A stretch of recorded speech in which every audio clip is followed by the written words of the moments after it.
Hello focus, recently अभी airport authority of India, जिसको आप सभी लोग एएआई के नाम से जानते होंगे, उन्होंने एक डिटेल्ड एडवर्टाइजमेंट पब्लिश करा है regarding recruitment for junior assistant, senior assistant and junior executive. In detailed advertisement को समझाने से पहले एक इंपॉर्टेंट इंफॉर्मेशन वीडियो की स्टार्टिंग में देना चाहता हूँ। कोई भी लॉ स्टूडेंट है, लॉ ग्रेजुएट है या फिर प्रैक्टिसिंग एडवोकेट है, वो इस चैनल को सब्सक्राइब कर ले ताकि उसे टाइमली इंटर्नशिप्स के रिगार्डिंग, लॉ वैकेंसीज के रिगार्डिंग, जुडिशरी के रिगार्डिंग और एम्पैनलमेंट के रिगार्डिंग सारी इंफॉर्मेशन टाइमली बेसिस पे मिल जाए। अब हम इस डिटेल्ड एडवर्टाइजमेंट को समझ लेते हैं। इसमें मैं स्पेशली लॉ वैकेंसी के रिगार्डिंग, जो लॉ स्टूडेंट्स के लिए वैकेंसी निकाली गई है, उसी के रिगार्डिंग बात करूंगा। वैसे नंबर ऑफ वैकेंसी 348 निकाली गई है, लेकिन लॉ स्टूडेंट्स के लिए, फ्रेशर्स के लिए ये वैकेंसी जूनियर एग्जीक्यूटिव की पोस्ट ऑफर करी जा रही है आपको एएआई के थ्रू। और जो आपको डेजिग्नेशन के साथ जो इसमें नंबर ऑफ वैकेंसी निकाली है वो 18 वैकेंसी, 18 वैकेंसी निकाली गई है। अनरिजर्व कैटेगरी के लिए 10, ईडब्ल्यूएस कैटेगरी के लिए 1, ओबीसी कैटेगरी के लिए 4, एससी कैटेगरी के लिए 2, एसटी कैटेगरी के लिए 1, which makes the total number of vacancy 18। तो 18 वैकेंसी जूनियर एग्जीक्यूटिव के लिए निकाली गई है लॉ डिपार्टमेंट में। अब हम बात कर लेते हैं कि इसमें आपके लिए एलिजिबिलिटी क्राइटेरिया क्या रखा गया है। जूनियर एग्जीक्यूटिव लॉ के लिए आपको बोला गया है कि आप फ्रेशर हो तो भी आप इस फॉर्म को अप्लाई कर सकते हैं। मैं एक बार फिर क्लियर कर दूं, फ्रेशर इस फॉर्म को अप्लाई कर सकते हैं, बस आपके पास एनरोलमेंट सर्टिफिकेट होना चाहिए, मतलब आप एनरोल्ड एडवोकेट होने चाहिए बार काउंसिल ऑफ इंडिया के साथ। अब हम एलिजिबिलिटी क्राइटेरिया को मैं एक बार डिटेल में बता देता हूं। आपके पास एलएलबी की डिग्री होनी चाहिए, इररिस्पेक्टिव आपने 3 साल की एलएलबी करी हो या 5 ईयर की एलएलबी कोर्स कराओ। आपके पास एलएलबी की डिग्री होनी चाहिए फ्रॉम अ रिकॉग्नाइज्ड यूनिवर्सिटी। साथ ही साथ आपके पास एनरोल्ड एडवोकेट होने चाहिए आप। तो दो चीजें मांगी गई है, एलएलबी की डिग्री और एनरोलमेंट आपका as an advocate bar council of India में।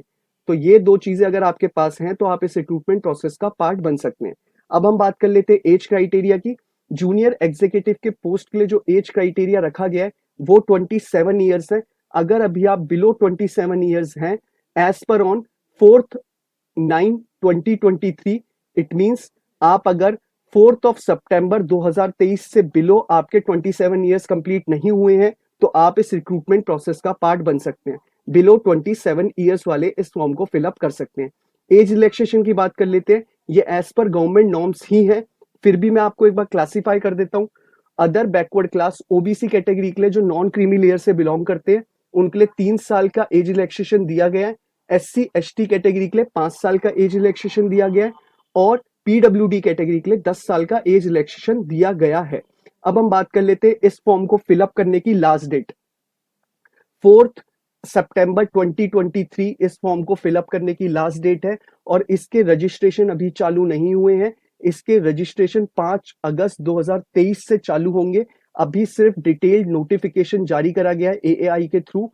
ये फॉर्म आपके रजिस्ट्रेशन चालू होंगे 5 अगस्त 2023 से और खत्म होंगे 4 सितंबर 2023 को। बाकी अब हम बात कर लेते हैं इसके पे स्केल के बारे में। पे स्केल आपका 40,000 से लेके 1,40,000 के अप्रॉक्स होने वाला है। सारी गवर्नमेंट फैसिलिटीज आपको मिलेंगे, जैसे आपको डियरन अलाउंस मिलेगा, पर्क्स आपके 35% बेसिक पे होगा, एचआरए मिलेगा और भी बहुत सारे बेनिफिट्स मिलेंगे, ग्रेट्युइटी मिलेगी, social security scheme, medical benefits, मतलब जो भी है गवर्नमेंट जॉब्स में आपको जो फैसिलिटीज मिलती हैं वो सारी फैसिलिटीज होंगी। सिलेक्शन प्रोसीजर में इसमें आपका एग्जाम कंडक्ट कराया जाएगा और उसके बाद आपका फिजिकल टेस्ट होगा, उसी के थ्रू आपको सिलेक्ट किया जाएगा और टेस्ट में जो भी क्वालिफाई करेगा आपका रिजल्ट एएआई की ऑफिशियल वेबसाइट पे आ जाएगा।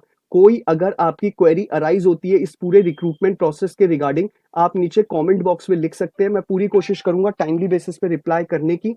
बाकी अगर आपको ये वीडियो पसंद आया हो तो आप इसे प्लीज लाइक शेयर जरूर करिएगा और टाइमली बेसिस पे अगर आपको वैकेंसीज के रिगार्डिंग इंफॉर्मेशन चाहिए तो आप बेल आइकन को क्लिक कर दीजिएगा। साथ ही साथ इस चैनल को सब्सक्राइब जरूर करिएगा।